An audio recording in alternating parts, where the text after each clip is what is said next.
Alright, welcome back to cooking my way through half a cow. Now in this week's episode, I'm going to be using the oyster blade out of that 1/8 box from Farm to Fridge. This one's going to be about a 35-minute prep time, so it's going to be nice and quick, perfect for lunchtime if you want to cook some oyster blade. It's going to be an Asian themed recipe here. We're going to use some rice, some Asian greens, bit of ginger, garlic, really nice flavors here, and the ginger and garlic are out of our garden, so even better. Now to kick things off, I had to peel some garlic, and now I'm peeling my ginger. And I'm just going to use a paring knife just to take the outer layer of that ginger off, as it is out of the ground, so there is a little bit of dirt and debris, even though I have washed it. Okay, so now that my garlic and my ginger's been peeled, I'm just going to throw it over the hand grater here and just put it into a little bowl, so then I can add my other ingredients to be able to mix it up with a spoon. If for whatever reason you don't have a grater at home, you can simply finely dice it with a knife if you prefer. I just find that a grater makes it a lot quicker and a lot easier to get the job done. Alright, so now that that's done and dusted and they've been grated, it's time to add in a heaped tablespoon of honey. I'm only cooking 2 oyster blade steaks, so I'm just going to add in 1/4 cup of soy sauce and then 2 teaspoons of sesame oil. If you don't like sesame oil, I'm sure you can substitute that for a different type of oil, but sesame oil seems to go really well. Now that I've got all my ingredients in the bowl, it's just a matter of giving it a quick mix with the spoon. And then I'm going to be reaching for one of those trusty Ziploc bags. So I'm actually going to cut my oyster blade steak out of the vacuum sealed bag that it came in, and I'm going to place it into the Ziploc bag. And the reason for that is I'm going to be tipping all the contents of my bowl into my Ziploc bag.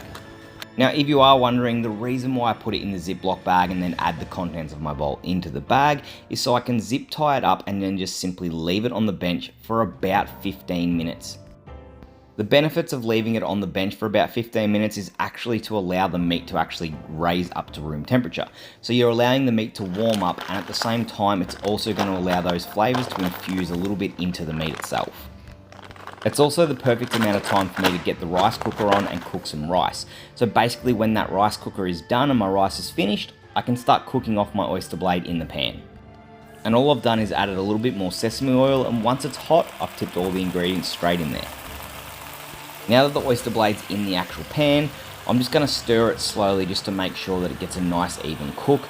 If you do like your meat well done, then keep it a bit hotter. If you like it a bit rare, then turn it down a little bit like I've done here.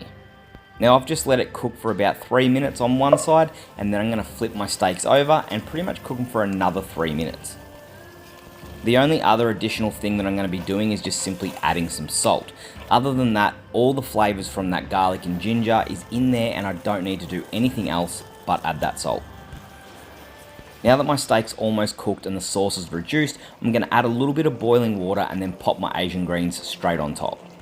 By doing so, I can pop the lid on top and then allow that pan to actually steam my vegetables. Now I'm a little bit of a fancy bitch, so I've decided to put my rice in the ramekin and just make it look pretty. But by all means, just simply dump that rice on the plate if you don't want to use a ramekin. At the end of the day, it's only for looks. Now keep an eye on your greens, because it doesn't actually take that long to steam them. This has probably taken about 2 to 3 minutes, and they're ready to pull off and ready to plate up. One last quick flip of steak, and then she's ready to go. Now, like I said, you don't have to use a ramekin, but I think it does look good, and you can then drape your greens straight over the top before siding it with your steak. The other brilliant thing is all of this sauce that's in your pan is not going to go to waste. Once you've got your oyster blade on the steak, you can simply ladle that juices and sauce straight over the top of your rice. One of the great things about rice is it actually absorbs all these flavors and juices like a sponge, so every bite that you have of rice will taste incredible.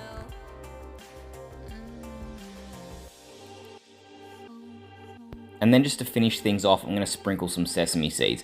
It's definitely not necessary, but it does just add that extra bit of flavor, an extra bit of crunch, and makes that dish just absolutely pop. If you haven't tried oyster blade or you're not a big fan, give this recipe a crack. It'll absolutely change your mind, I guarantee it.